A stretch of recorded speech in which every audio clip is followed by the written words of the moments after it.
Thank you. Right hand.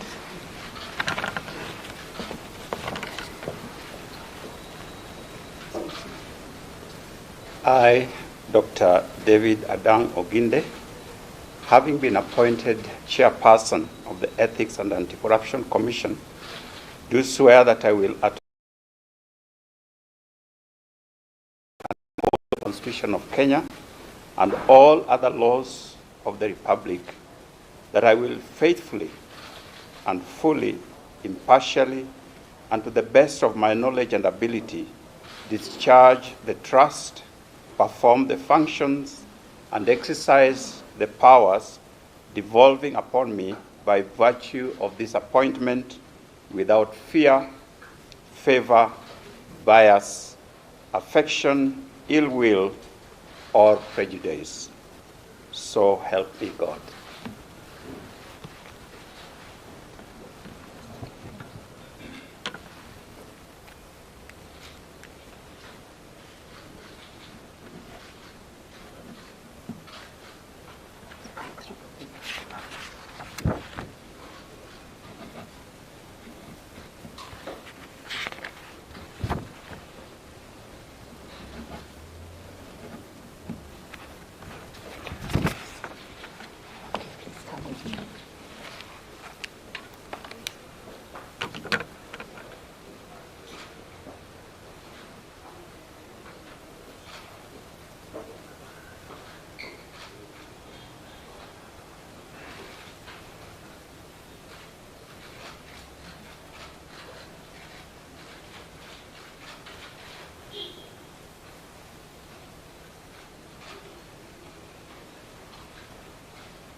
Congratulations, Bishop Oginde, and we wish you well as you take on your new assignment.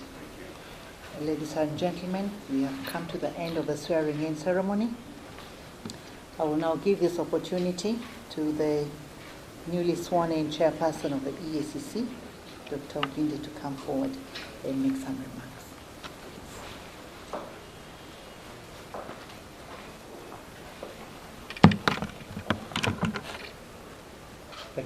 Thank you very much.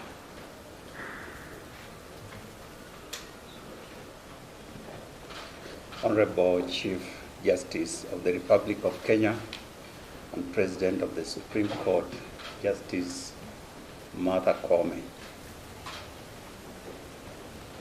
Vice Chairperson of the EACC, Dr. Monica Mwiru, our fellow commissioners who are here present, Secretary and Chief Executive Officer, Mr. Twalib Barak. May I also recognize my wife, Nancy, and the rest of the family who have come to join me in this occasion, and all the guests who are here present. Good afternoon. Let me begin by expressing my gratitude to all and many individuals and groups who have played a key role in bringing this journey to this critical point. First, I would wish to express my deepest gratitude to His Excellency Dr. William Ruto, the President of the Republic of Kenya and Commander-in-Chief of the Defense Forces, for believing they could make a contribution towards tackling one of the greatest challenges facing this country, and therefore entrusting me with the position of chairperson of the Ethics and Anti-Corruption Commission. Next, I would want to appreciate all who have been involved in the recruitment process, from the Public Service Commission to Parliament, for the open and transparent interviews and vetting process that culminated in the unanimous approval of my nomination and appointment. May I also thank Chief Justice and the judiciary for timely facilitation of this swearing-in ceremony that now ushers me into this office. May I also sincerely appreciate the many Kenyans who have extended their messages of congratulations, prayers, sympathy, commiseration on taking this task. I fully agree with them. Most importantly, I want to thank Jehovah God, whose face and mind I have sought before embarking on this audacious journey. And it is with that same gratitude and humility that I stand before you today to make a commitment to selflessly serve the country as the chairperson of the Ethics and Anti-Corruption Commission. Let me at the onset acknowledge that corruption is our worst enemy in this country. It is deep-rooted, it is widespread, it flies high to the heavens, and continues to adversely impact every sector of our public life, and especially the most vulnerable people in our society. There is no doubt that this is the one thing that we must work at taming, if not eradicating, if this country is to join the League of Developed Nations. Whereas I do not want to be presumptuous of what it will take to tackle this menace, I intend to build on the efforts of my predecessors, especially our immediate former chairman, Archbishop Eliud Wabukala, under whose leadership the EACC experienced much stability and many assets that were recovered. I want to assure the country of my personal commitment to provide leadership in the formulation of effective anti-corruption strategies and promotion of ethics, integrity, and good governance through working closely with the actors in the justice sector. And I want to appreciate the efforts that are being made by Your Honor, the Chief Justice. Collaboration with state and non-state organs, involvement of citizens in the promotion of ethics and the fight against corruption. Moving forward, we intend as a commission to prioritize the taking of stock of the current efforts to inform future interventions, to strengthen corruption intervention to address the root causes of the vice, to forge strategic partnerships with relevant people for a holistic approach to tackling this matter. In order to realize the proposed measures, we'll be seeking support in the following areas: the strengthening of the legal framework for the effective fight against corruption and the recovery of corruptly acquired assets, institutional support to ensure adequate capacity to fight corruption, public and private sector institutions to put in place effective measures to prevent corruption and unethical conduct, and a nationwide anti-corruption campaigns to enlist the support of all Kenyans to reduce the incidences of corruption. I do recognize the high expectations placed on the Commission in curbing corruption and the promotion of good governance, ethics, and integrity. I believe that as a Commission, we are entrusted with a great task, and with God's guidance, the right working environment, and collaborative efforts, we envision an integrity-driven Kenya that will grow into a first world country. Thank you, and God bless you, and God bless Kenya.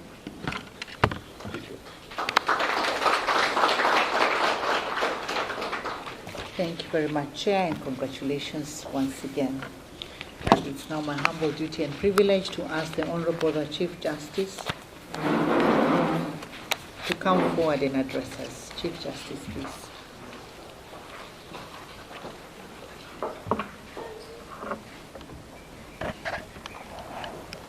Thank you very much, the Chief Registrar of the Judiciary, Madam Anna Mandi, our newly sworn chairperson of EACC, Bishop Dr. David Oginde, all the commissioners of EACC, the CEO and secretary of EACC, my friend and brother, Mr. Toarib Barak. I also recognize the presence of Mr. Hadha Osia, CAS, Office of the President, and all of us present this afternoon. A very good afternoon. Good afternoon. First of all, my apologies to invite you and not have a place for you to sit. We are still trying to figure out how we can build a Supreme Court that can be able to accommodate everybody and treat everybody with dignity. So you will bear with us. My very, very warm congratulations to you, Bishop Dr. David Oginde, on your appointment as the chairperson of Ethics and Anti-Corruption Commission. I also wish to take this opportunity to wish you all the best in your new role and responsibilities. As we all acknowledge, EACC is a very vital institution in our country's quest to uphold the rule of law, to promote good governance, and most importantly, to fight corruption. I wish to draw your attention to the fact that Chapter 6 of the Constitution indeed represents Kenyans' long-held hope for a corruption-free country. The EACC that you are going to provide leadership to is intended to be a good governance enhancing institution. Thus, Kenyans expect you to work towards the realization of the goal of strengthening our constitutional democracy through robust investigations and enforcement of the laws that are all enacted to combat graft in our country. I therefore urge you, together with the other commissioners and staff of EACC, that you discharge your mandate. As you discharge your mandate, you always bear in mind that Kenyans are vested in you a very huge responsibility of leading the war against an enemy that we have all identified and confirmed, the enemy of our nation, which is corruption. And the enemy, being corruption, has eroded public trust in our public institutions. Corruption has undermined development and has threatened our national security in many ways. Corruption is a menace that must be confronted with courage, determination, and integrity. When I read your CV, I was most impressed by your achievements and, most importantly, your belief and faith. And being a bishop, I think it's a completely handed advantage to this law that you're going to, this huge responsibility you have taken to lead an institution that is entrusted with safeguarding public interests and promoting public confidence. You will, as you know, be guided by the values and principles that are in the Constitution, especially the values of transparency, accountability, impartiality, and integrity in all the things that you do. I urge you, our bishop, to also foster a culture of collaboration and cooperation with other stakeholders, because this war cannot be won by one institution alone. Under the National Council on the Administration of Justice, NCAJ, the judiciary and other actors in the justice chain will work with you, because we are committed to working closely and supporting the EACC to deliver on the mandate. I believe that together we can make a difference in transforming our country for the better. I also appeal to all Kenyans to support EACC and you, the chairperson, in all the efforts that you put together to combat corruption and promote ethical conduct in our society.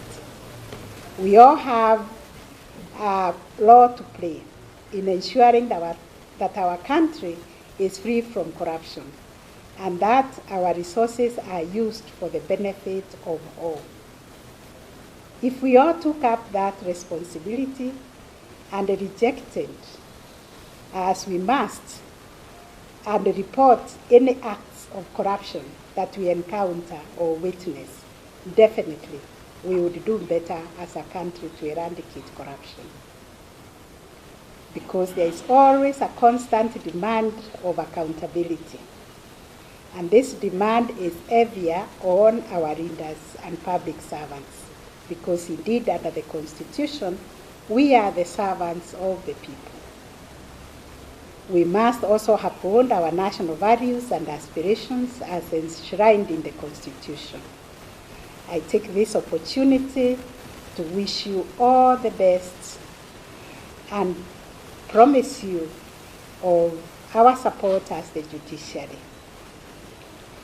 The oath that you have taken today will guide you in your day-to-day, and the only advice I give to people that I swear in office is just to never depart from that oath of office or depart from the law. Whatever you do, let it be according to that oath of office and according to the law.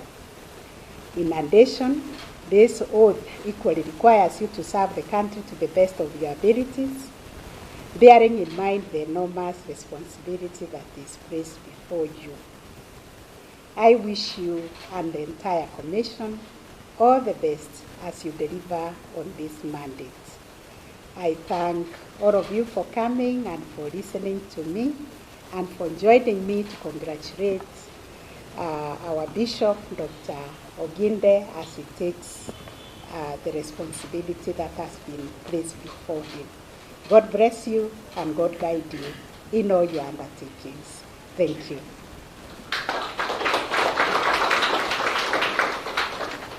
Thank you very much, Honorable Chief Justice. Ladies and gentlemen, that brings us to the end of this event. And I will just ask that we proceed to the stairs out there for a very brief photo session, please.